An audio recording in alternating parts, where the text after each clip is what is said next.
TV UNAM y Radio UNAM presentan un programa del Instituto Federal Electoral. Voces de la Democracia.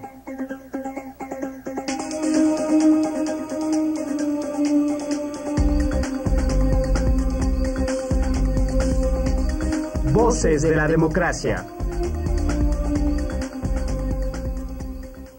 Hola, ¿cómo están? Bienvenidos a Voces de la Democracia. Soy María Elena Cantú y es un placer compartir el espacio nuevamente con ustedes. Hoy hablaremos de las minorías. ¿Qué son las minorías en México? ¿Quiénes las representan?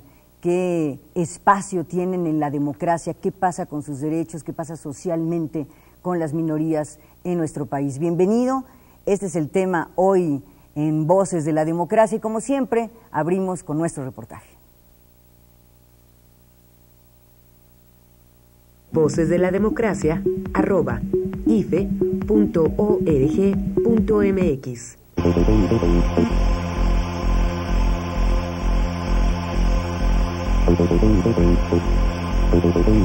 Todas las personas, no importando su posición social, género, procedencia étnica, religión, creencia, estado civil o físico, tienen el derecho de intervenir libremente en el terreno de lo público, ya sea directamente o a través de sus representantes. Todos los ciudadanos pueden ejercer sus derechos políticos. Sobre esta noción simple, pero de profundas y complejas consecuencias, descansa el funcionamiento de la democracia. La representación de los intereses de la sociedad en su conjunto es la meta y razón de ser de los regímenes democráticos. La democracia utópica e ideal sería aquella en la que todos participaran directamente. Imposible de hacerlo, pero sí aspirar a ello a través de nuestros representantes. Que no solo la mayoría, sino sobre todo las minorías, estén representadas. Las sociedades modernas se distinguen por la gran variedad de grupos y colectivos étnicos y culturales que componen el tejido social. Esta riqueza, sin embargo, no es siempre reconocida como tal, y este hecho, la falta de reconocimiento de las minorías, hace que los menos tengan menos derechos, menos acceso a servicios y oportunidades y menos representación, evidentemente.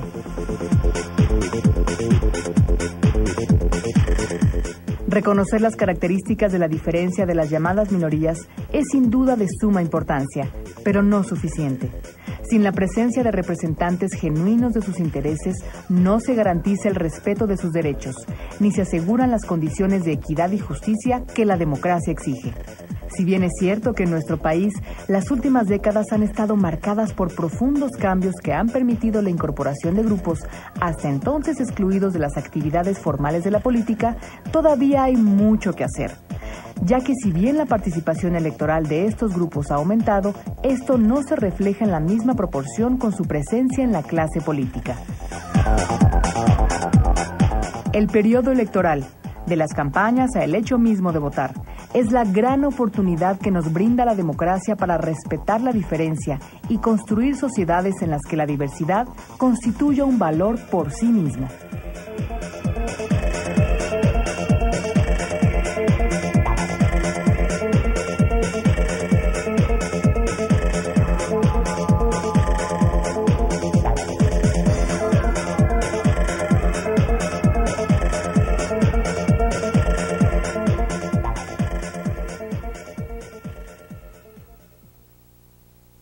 Voces de la Democracia @ife.org.mx. Bien, pues este es nuestro tema. Le doy la bienvenida para hablar sobre este asunto al licenciado Ricardo Bucio Mújica, presidente del Consejo Nacional para la Prevención de la Discriminación en México, CONAPRED. Gracias por estar aquí. Muchas gracias, Marina. Lolkin Castañeda Vadillo, activista social dedicada a la lucha de los derechos humanos, en especial a los de la comunidad lésbico, gay, bisexual, transexual, transgénero, travesti e intersexual. Lol, gracias. Gracias, María Elena, buen día. Doctor Jorge González Galván, investigador del Instituto de Investigaciones Jurídicas de la UNAM. Jorge, gracias. Gracias a ti.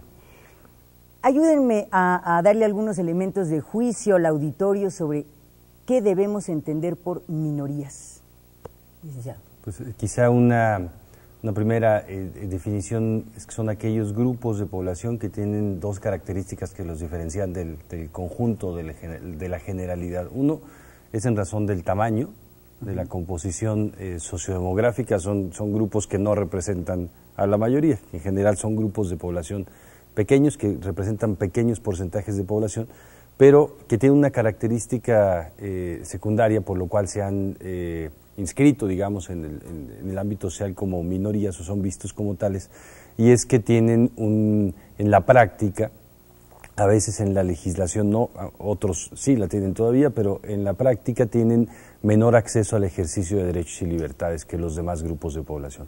Por esta segunda característica, hay grupos de población mayoritarios que son percibidos o tratados como minoritarios, como son las mujeres, por ejemplo. ¿No? Somos mayoría, pero nos tratan como minoría. Exactamente, pero sí se tienen que cumplir estas dos características. ¿Cuáles son los grupos minoritarios en México, Lol? Mira, María Elena, están por supuesto las personas con discapacidad, las personas adultas mayores, por supuesto las distintas identidades juveniles, las personas quienes no pertenecemos a esta heteronormatividad mayoritariamente promovida por la sociedad y que a partir de eso en la práctica nuestros derechos no pueden ser garantizados o no son garantizados, aun cuando el artículo 1 constitucional reconozca el derecho a la no discriminación para todas las y los mexicanos. Entonces, me parece que esta idea de minorías resulta una falacia porque finalmente la sociedad está compuesta de muchos núcleos de minorías, minorías religiosas, minorías políticas, partidistas, étnicas, etcétera. Pero todo esto se estructura a partir de un imaginario de poder en donde lo que se busca es promover el control social y a partir de eso es el modelo hegemónico de la heteronormatividad el que da pauta para decidir quién está dentro de lo normal y quién a partir de esa anormalidad, entre comillas, está en menos posibilidades de ejercer derechos. Esa es la discusión. ¿De qué tamaño es la diversidad? Plantea muy bien el reportaje. En México hay muchas minorías, pero esta riqueza étnica y cultural no se reconoce como una riqueza. Al contrario, son grupos que que no se les garantiza el ejercicio pleno de sus derechos. ¿Qué pasa con el por qué? ¿Por qué socialmente no se les reconoce su derecho a la diferencia? Bueno, en materia indígena la razón es histórica, es decir, yo creo que hay que distinguir el proceso de reconocimiento de sus derechos, que no es lo mismo en un contexto colonial, de conquista, de imposición, en donde las personas somos siervos, no tenemos derechos, al contexto republicano, en donde aspiramos a consolidar o a buscar consolidar una democracia donde todas las personas somos sujetos de derechos. Entonces, aquí hay que distinguirlo, ¿no? Entonces, el proceso en el que estamos en relación con pueblos indígenas es más bien el reconocer que es un patrimonio cultural a preservar, que las diferencias, en este caso culturales, no son como se consideraba todavía en el siglo pasado o buena parte del siglo pasado, un atraso cultural, sino más bien una riqueza por preservar. Una aportación. Una aportación, y ahí estamos en el desafío de reconocer que estas diferencias de idiomas, de pensamientos, de vestimenta, es una riqueza y que hay que apoyar, ¿no? Licenciado Ricardo Bucio, desde el centro, desde el CONAPRED, ¿qué datos tienen que nos ayuden a entender por qué en México esta diversidad, en lugar de reconocerse como una riqueza, por el contrario es como un peso, como como si fuera negativo para el país tener estas minorías presentes? Sí, tal cual. Hay una percepción que refleja la encuesta nacional sobre discriminación en México, de que hay cada día mayor reconocimiento de la diversidad, ¿no? De la diversidad lingüística, religiosa, sexual, cultural, etcétera.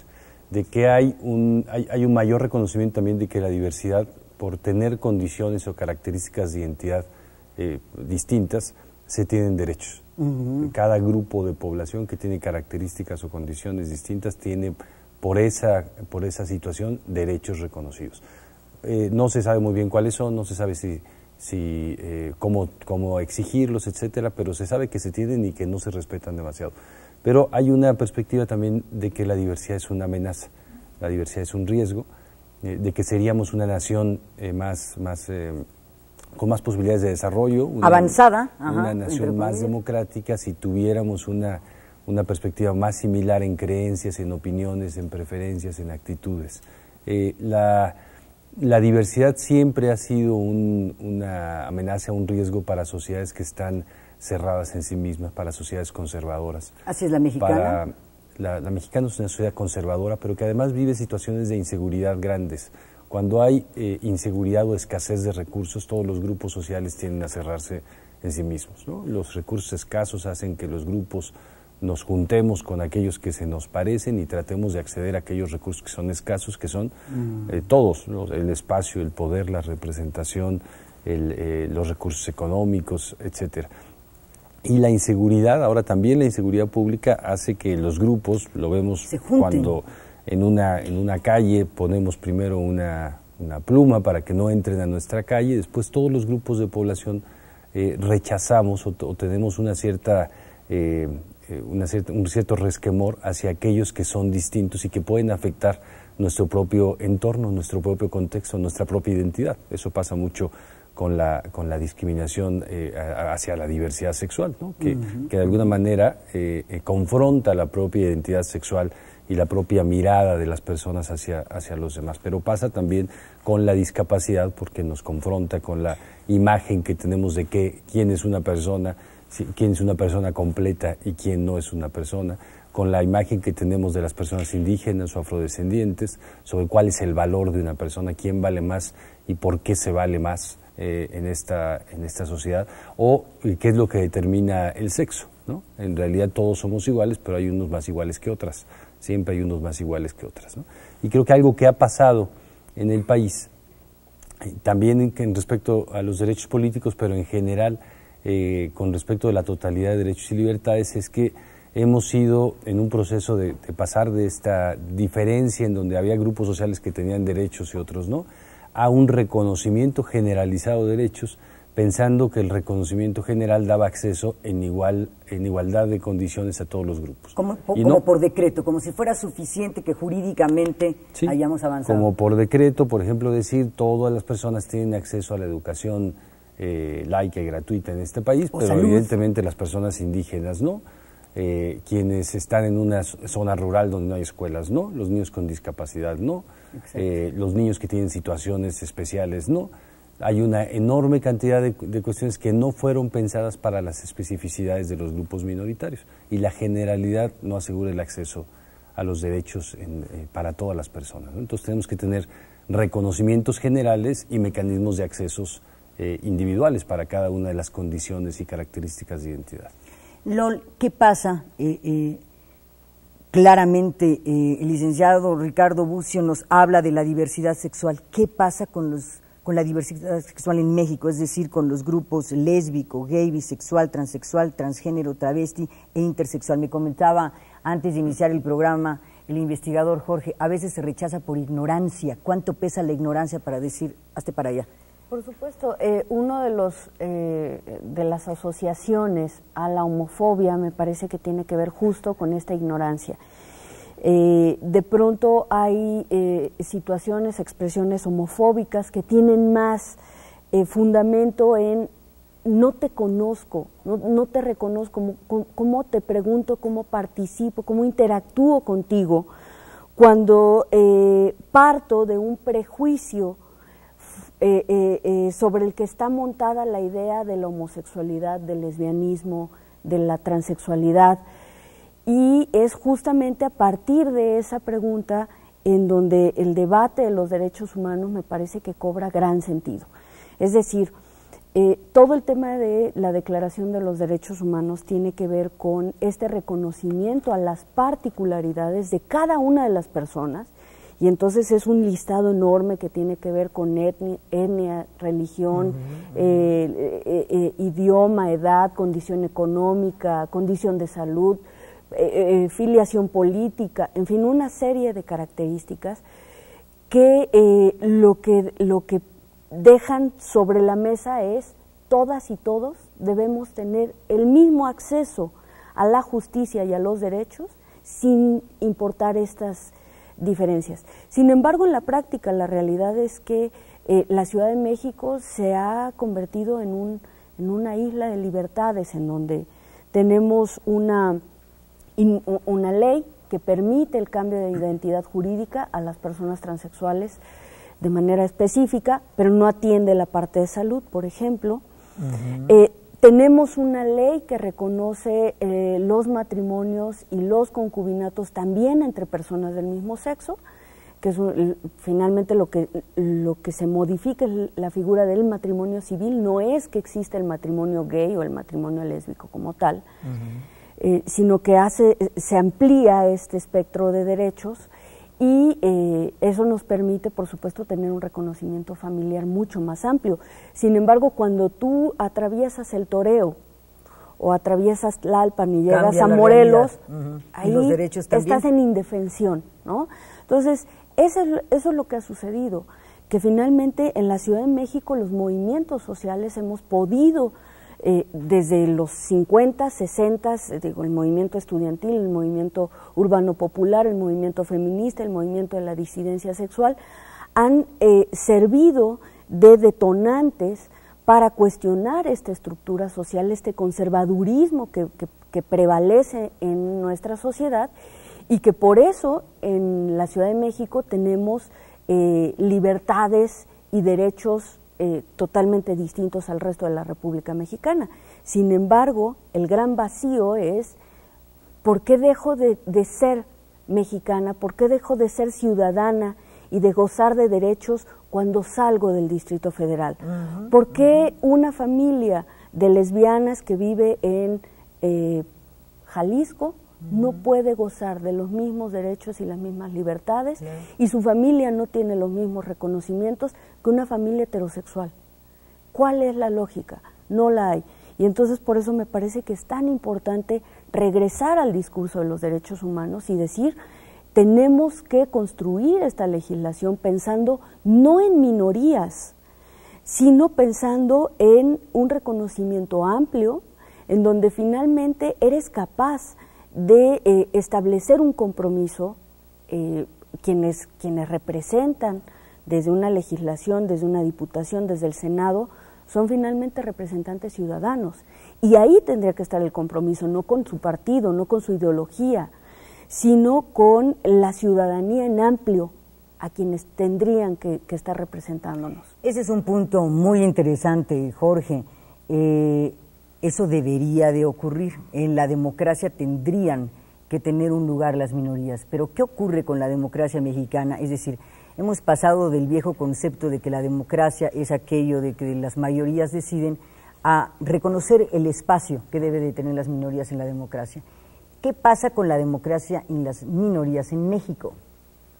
¿Qué pasa con la representación? ¿Están representados, insuficientemente representados o nada representadas las minorías? Bueno, en el caso de poblaciones indígenas, como ya se ha mencionado aquí, el concepto, hay que distinguir la parte del peso que tiene de cuantitativo del cualitativo. En el caso de pueblos indígenas, yo diría que ciertamente, si uno hace un recuento actual, pasó de ser mayoría en el siglo XIX y todavía parte del siglo XX al principio, pasó de ser mayoría a ser minoría. Y ahí la representación política en aquel entonces y actual sigue siendo de minusvalía, ¿no? Es decir, una representación prácticamente en los congresos nula, prácticamente en términos generales inexistente. Lo que hay que tomar en cuenta aquí, la diferencia es, a raíz del levantamiento armado en Chiapas del 94, como sujeto de derechos, se nos pone en la mesa de discusión de la agenda nacional y estamos en una situación en la que sí estamos en la vía de que la representación política habrá que distinguir la que tienen y deben tener al interior de sus pueblos, de sus comunidades. De sus propias comunidades. Exactamente, ¿no? Es decir, el derecho colectivo a la autonomía política. Ahí todavía ya está en el artículo 2 de la Constitución. Los congresos locales no han hecho la tarea de llevar esa autonomía a nivel local. En esto implica procesos de remunicipalización. Ahí todavía está la tarea pendiente, pero ya está el principio, ya está el derecho. Ahora, en los congresos, aquí, y fue una de las razones por las cuales el EZ se retiró del diálogo, fue que se había negociado que en los congresos locales y federal hubiera representantes indígenas electos por los pueblos, que no pasaran por los partidos políticos. Bueno, esto no se aprobó. Esa fue una de las razones por las cuales se retiraron de la mesa de diálogo. A pesar de eso, lo que se hizo en el Instituto Federal Electoral desde 2006 fue que 28 distritos electorales a nivel federal, mayoritariamente indígenas, los partidos pudieran elegir candidatos o nombrar candidatos que tuvieran el perfil indígena, puesto que son distritos mayoritariamente indígenas. Claro, claro. ¿Y qué pasó en 2006? Solo 8 de los 28 se reconocieron indígenas. Esperemos que en esta elección de 2012, al menos estos 28 distritos electorales indígenas sean realmente representantes indígenas. El caso es que, bueno, hay que distinguir, que ya es un paso, pero sí hay que distinguir que, y con todo derecho, un indígena tiene su derecho individual a formar parte de un partido político y derecho a ser diputado federal. Claro, o senador. Exactamente, pero el caso es un hecho que va a representar al partido, en principio, que tiene su derecho a hacer una carrera política, que quizá después de ser diputado federal quiera ser senador. Es decir, la representación de su comunidad, exactamente, quizá la representación de su comunidad haya ahí un divorcio, que represente más al partido y no a la comunidad, no se sienta obligado frente a la comunidad propiamente dicha, ¿no? Pero te digo, yo creo que el proceso está abierto, ya hay las bases en la Constitución a partir del artículo 2, desde 2001, que los gobiernos no se hayan interesado todavía en impulsar, como en otros casos, los derechos, tanto a nivel federal como local, pues yo creo que es todavía una tarea pendiente, pero yo creo que las bases están para que se vayan dando. Jurídicamente se ha dado un paso, pero los hechos hablan por sí mismos. ¿Están suficientemente bien representadas las personas con alguna discapacidad visual, auditiva? Los ha visto en el Congreso. La diversidad sexual está representada en el Congreso, por ejemplo, en la Cámara de Diputados, en el Senado, en los estados. ¿O qué pasa con las mujeres mismas o los jóvenes? Vamos a hablar de este tema, pero antes vamos a escuchar lo que nos dijeron algunos ciudadanos sobre la siguiente pregunta. ¿Qué grupos incluiría? Es que las respuestas están muy interesantes, de verdad. ¿Qué grupos incluiría usted en las llamadas minorías?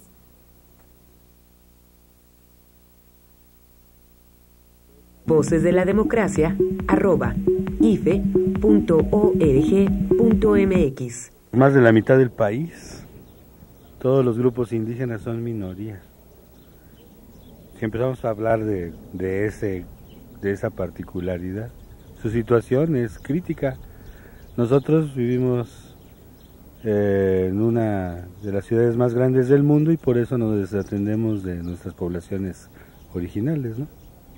Los que tendrían más dinero, los que tienen más educación son la minoría. Con discapacidad, los ancianos, bueno, la gente de tercera edad. Bueno, los gays, los negros, ¿qué más? Esos dos me parecen muy importantes. ¿Qué grupos? Las subculturas de los jóvenes son menos. ¿Y cuál sería su situación de esos grupos? No sé, se excluyen ellos mismos y se apartan. Pues la inmensa mayoría, el 60%, 70%, viven en situaciones precarias. Pues yo creo que el grupo de los indígenas. Vemos aquí en el centro de Coyoacán muchísimas personas que están precisamente pidiendo limosna, ¿no? Con sus niños o no sé, yo creo que son el grupo indígena el que está el más vulnerable. Minoría. Yo creo que los que tienen más lana son los menos. Pues los indígenas, los inmigrantes, discapacitados. La minoría creo que son los políticos o los que toman las decisiones. Pues los diputados. Bueno, se considera minoría aquellos grupos que tienen alguna desventaja social, histórica y que requieren una legislación especial para nivelar las oportunidades. Voces de la Democracia @ife.org.mx.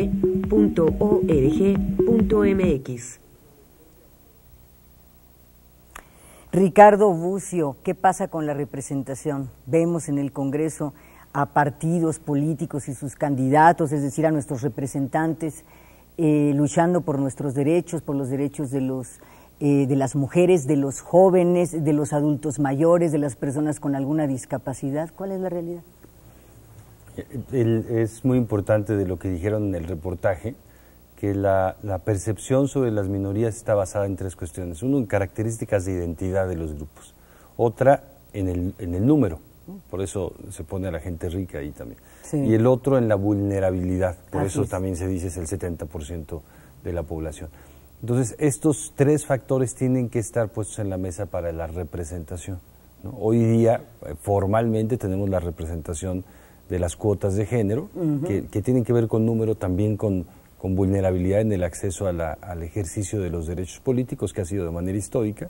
Solo un dato: de las últimas 300 gubernaturas en el país ha habido 6 mujeres que han sido gobernadoras. Y vimos el trabajo que le costó a los partidos políticos cumplir. Sí, ahora la cuota, ¿no? Ahora es obligatorio. Claro. En los municipios en donde no es obligatorio, 95%, poco más, son presidentes municipales hombres. Entonces, hay las cuotas de género, pero eso que además todavía no representa en igualdad de circunstancias a hombres y mujeres, es la única forma de representación establecida que tenemos para cualquier grupo minoritario. Cuando hablamos de minorías, hoy día ya el discurso ha ido cambiando de derechos de las minorías a no discriminación. ¿Por qué? Porque se trata de que no haya derechos específicos, sino de que todos los derechos reconocidos puedan ser ejercidos por todos los grupos igualdad ante de población, ¿no? Y el tema es que aunque la ley en algunos casos, en la mayoría de los casos de igualdad, no da los elementos necesarios para poder tener el ejercicio del derecho. Es muy claro entenderlo con el tema de una rampa. ¿No? Es distinto decirle a la persona con discapacidad: yo entro por ti al cine, yo como por ti en el restaurante y después te platico, pongo una rampa para que tú puedas hacerlo por ti mismo, ¿no? Necesitamos rampas, entonces rampas jurídicas, rampas en políticas públicas, para poder hacer que todos los grupos tengan acceso a varias cosas. Uno, al derecho al voto. En eso se ha avanzado sustantivamente, en la posibilidad de que se pueda ejercer el derecho al voto en condiciones de igualdad.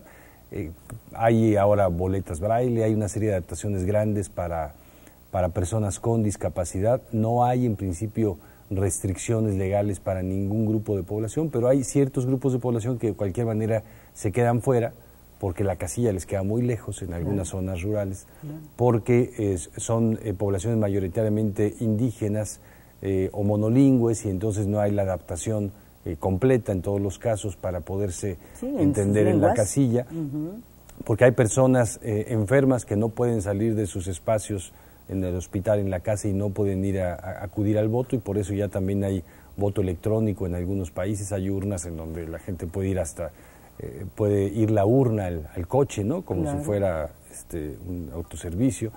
Bueno, hay una serie de cosas que podemos seguir avanzando, pero ahí hay un avance sustantivo en términos formales, legales, aunque no culturales. Un dato de la Encuesta Nacional sobre Discriminación dice que casi 26% de las mujeres preguntan a su pareja o a su esposo para decidir por quién votar, ¿no?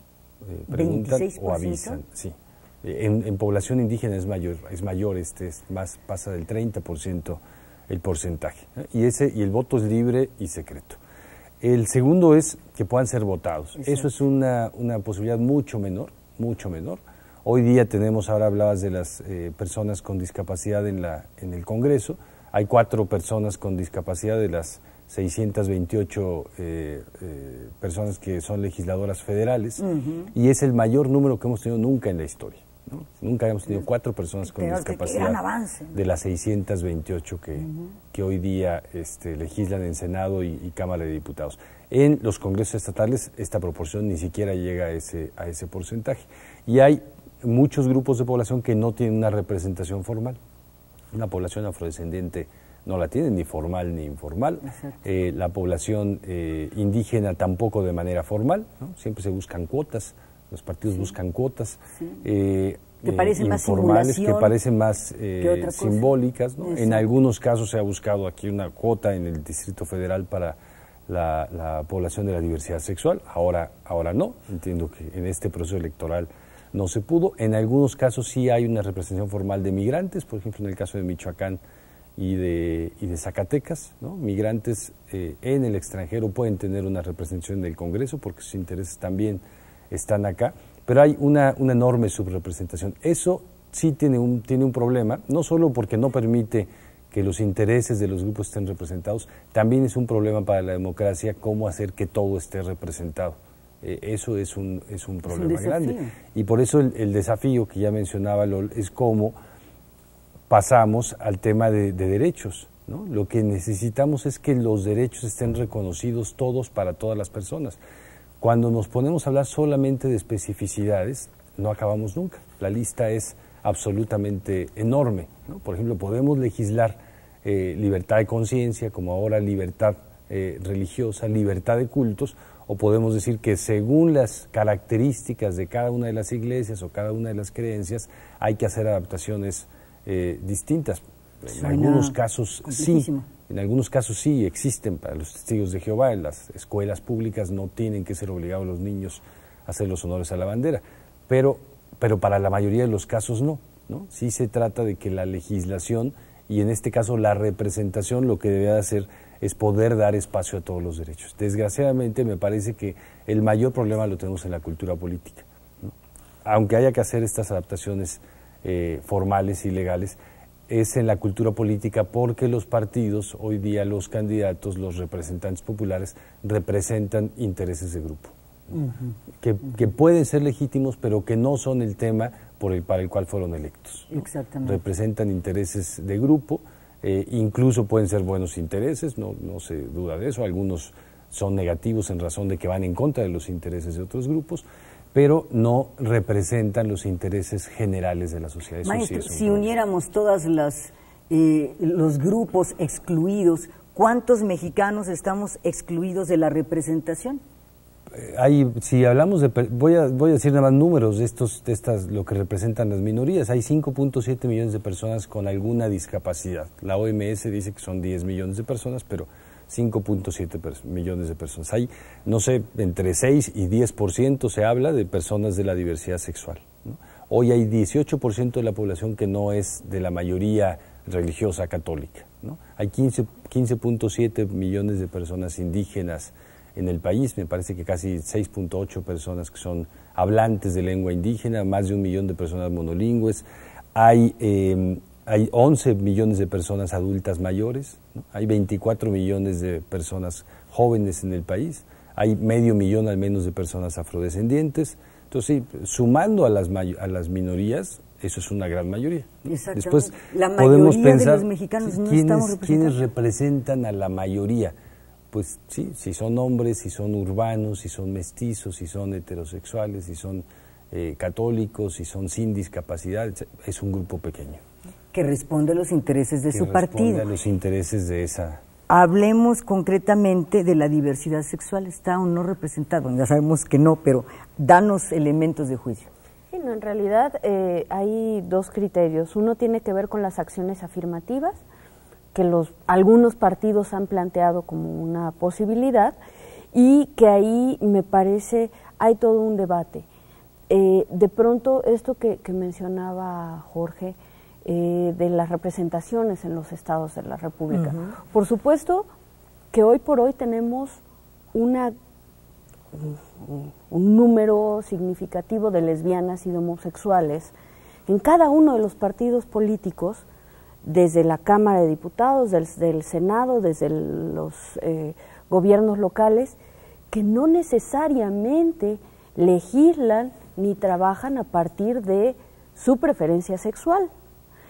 Y eso hace un debate totalmente distinto. Es decir, ¿queremos a una lesbiana en la Cámara de Diputados o queremos garantizar los derechos de una agenda en materia de derechos, una agenda colectiva que permita hacer este piso de igualdad para todas las lesbianas en igualdad de circunstancias a el resto de las mujeres, ¿no?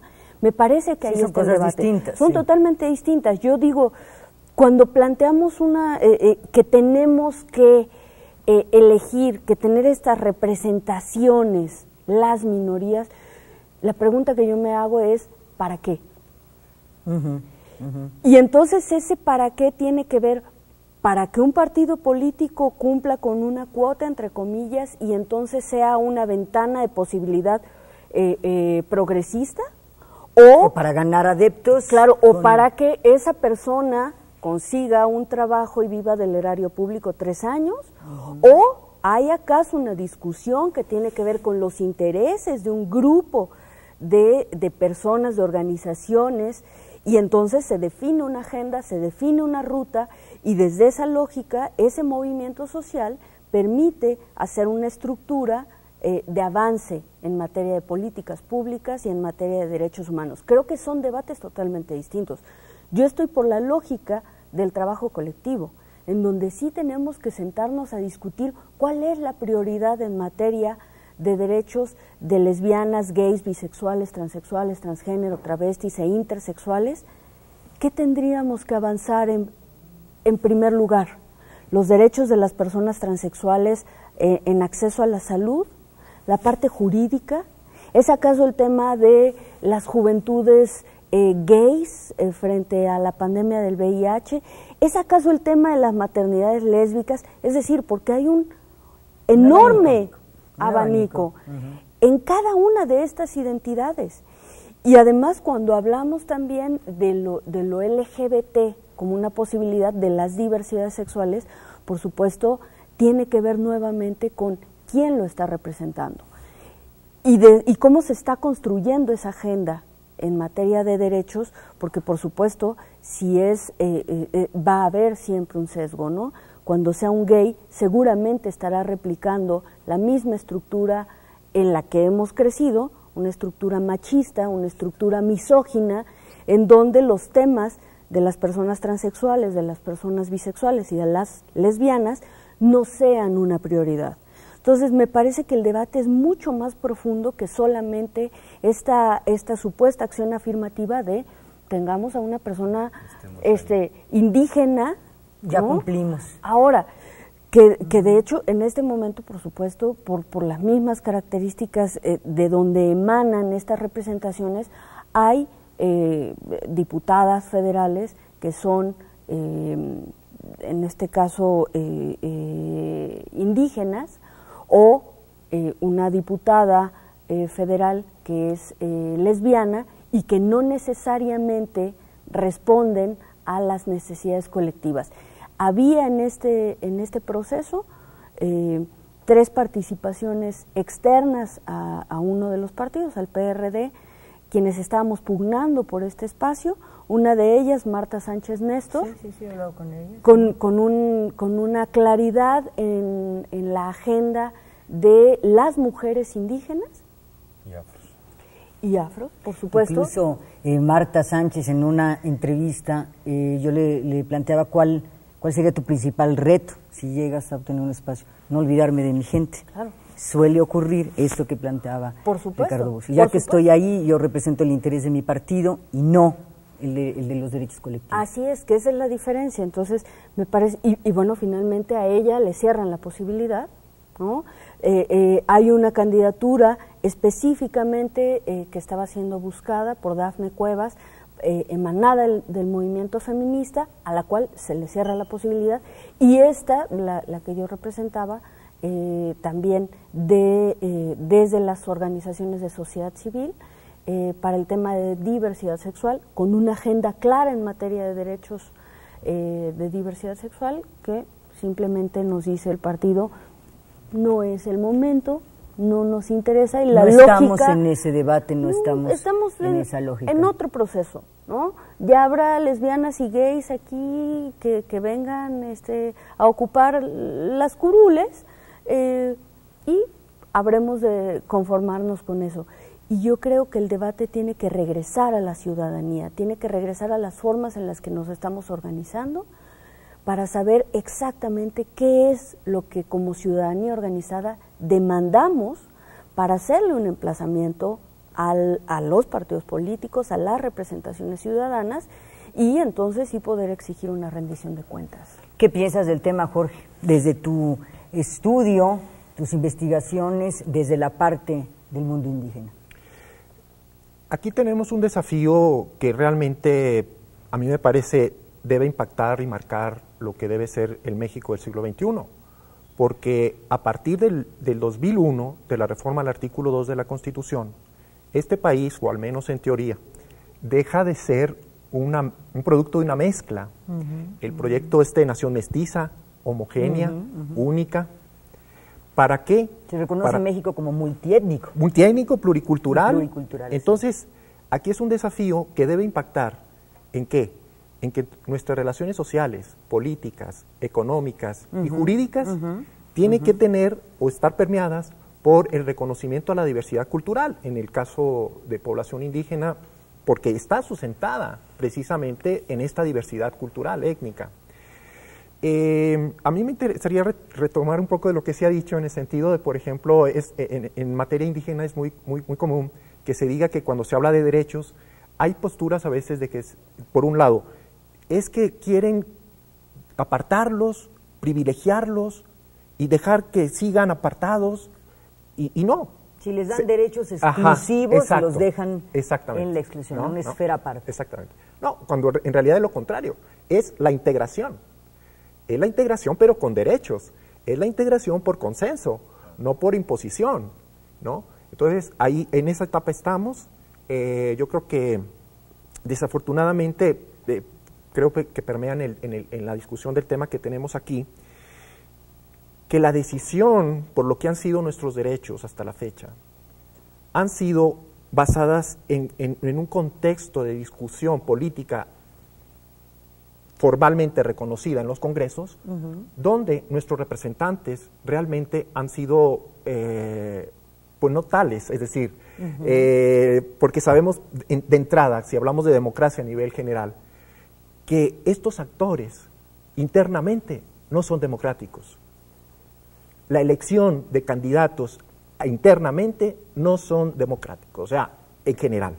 Entonces, la aspiración a una democracia a través viciada ya desde los partidos en las representaciones que supuestamente nos representan a todos, ha significado que esos derechos sean una toma de decisiones de unos cuantos, que a veces hasta, digámoslo así, de buena fe y con un impacto que se espera benéfico, que a veces sin duda debe serlo, pues no lo tiene.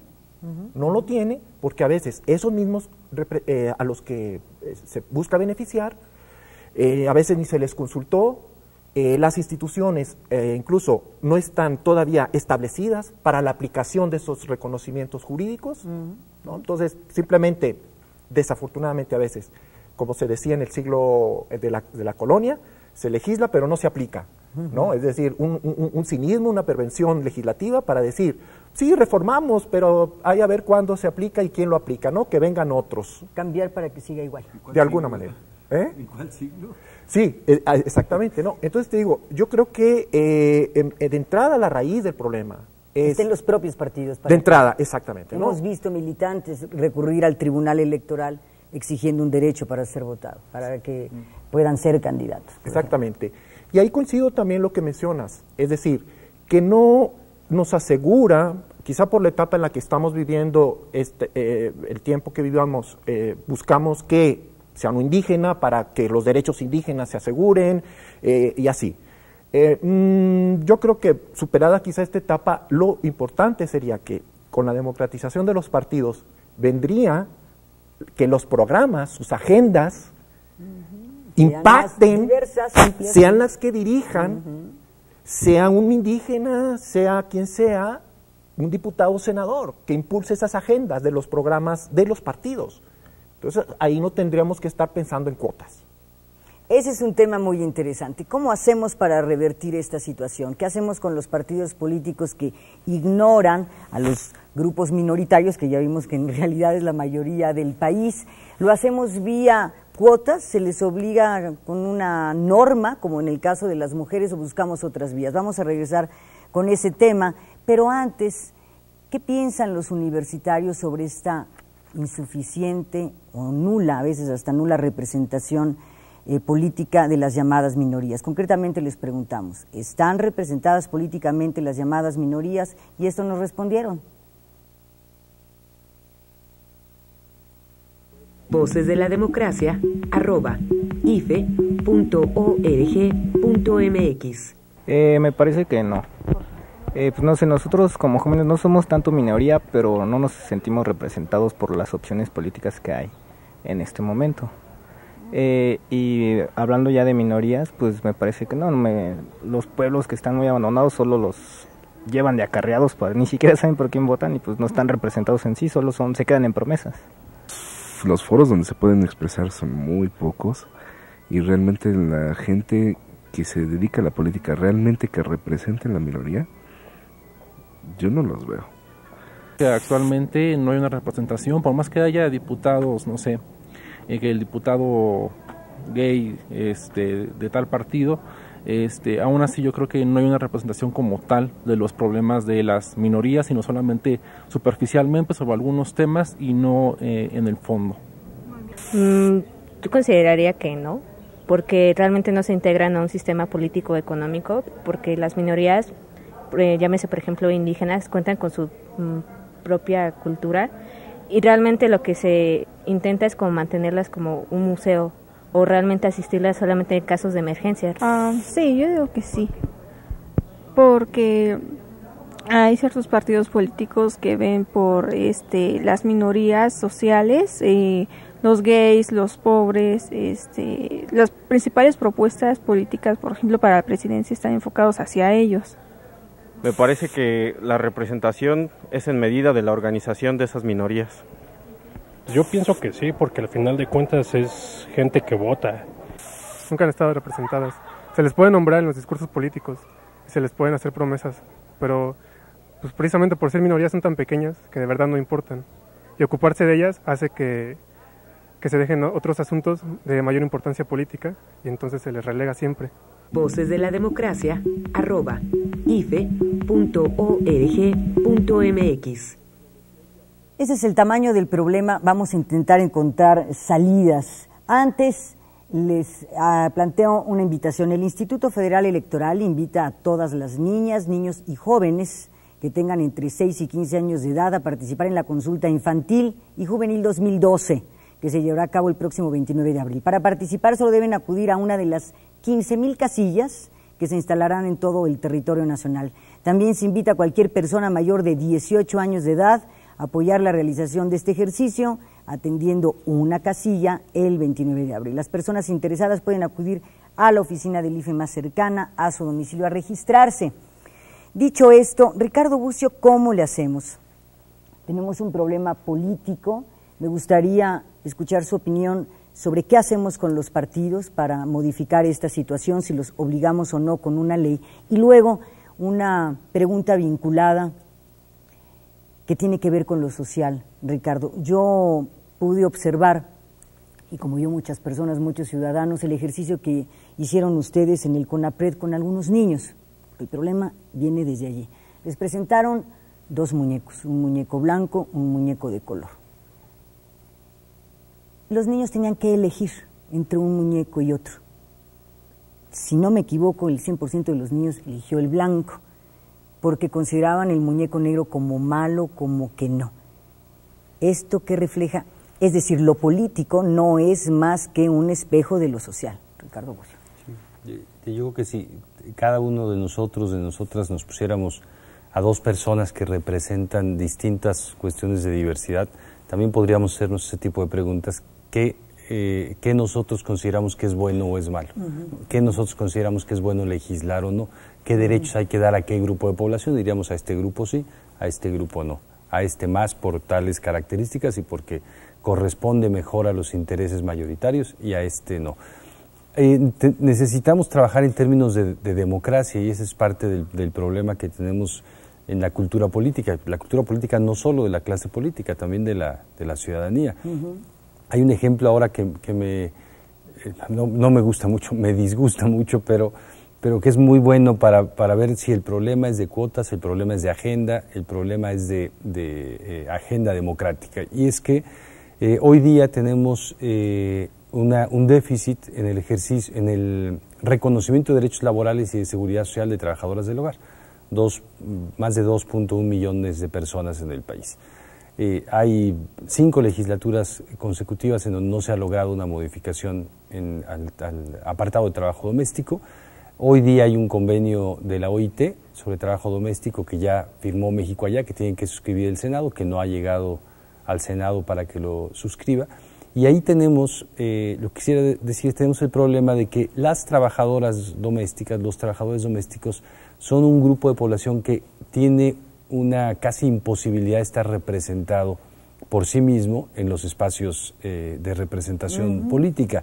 Las personas por su preferencia, orientación sexual pueden estar en cualquier espacio social, las trabajadoras del hogar no. Siempre están en el espacio social de abajo, pues nunca representan, nunca forman parte de la cultura social de los tomadores de decisión políticos, religiosos, etc. Entonces, ¿cómo van a hacer para que su agenda esté representada cuando ellas nunca van a poder estar ahí?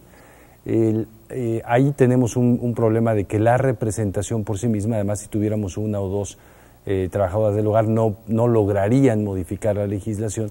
Ahí tenemos un problema de agenda, ¿no? Pero un problema de agenda que sí da cuenta de la subrepresentación social que tienen, de la minusvaloración social por ser mujeres indígenas, migrantes y una serie de condiciones de identidad que es una discriminación múltiple, ¿no?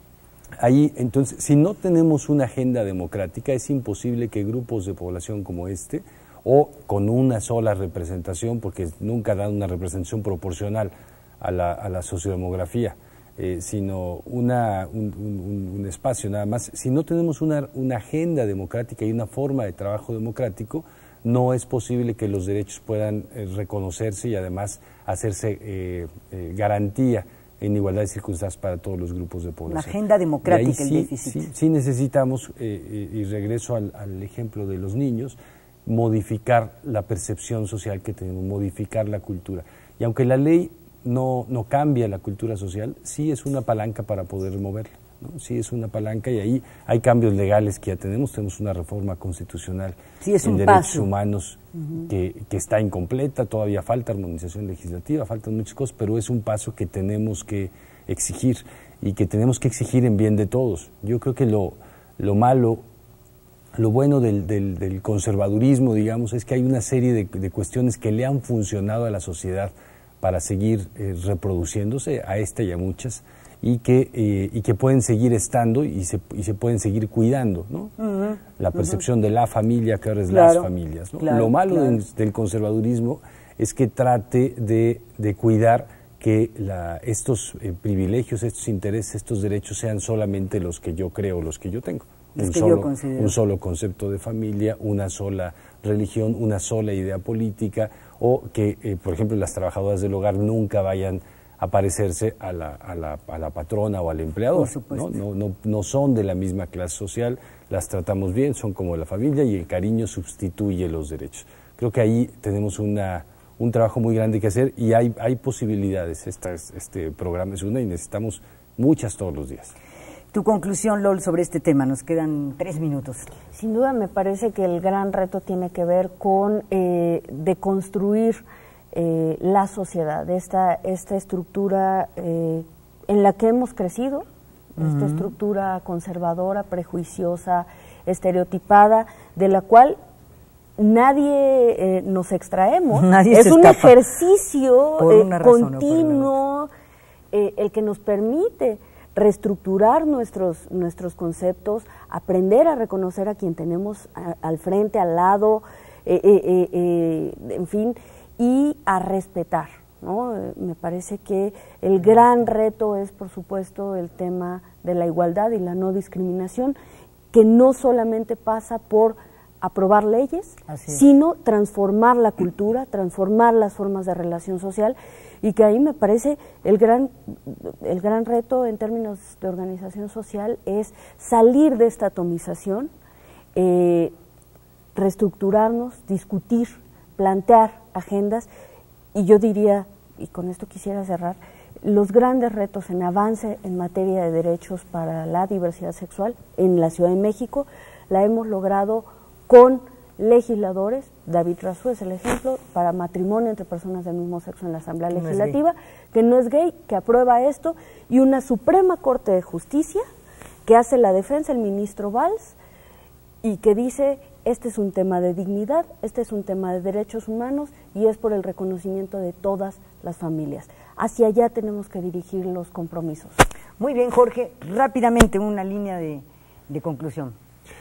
Bueno, la mía, yo por ser profesor la centraría en la educación. Muy bien. A mí me parece que el día en que este país, los que somos formados para educar, seamos el producto de una discusión democrática, es cierto, y en donde los contenidos a enseñar, a su vez también, sean producto de una discusión democrática, a mí me parece que esos niños que ahora como sujetos de derechos, no objetos de nuestra formación o de formación, sino sujetos de derechos en donde el principio, me parece a mí revolucionario, del interés superior del niño, si lo tomamos en cuenta desde la educación, desde la infancia, aspiraremos a que como ciudadanos y como futuro adulto, y desde yo diría como sujeto de derechos, que lo es desde la infancia,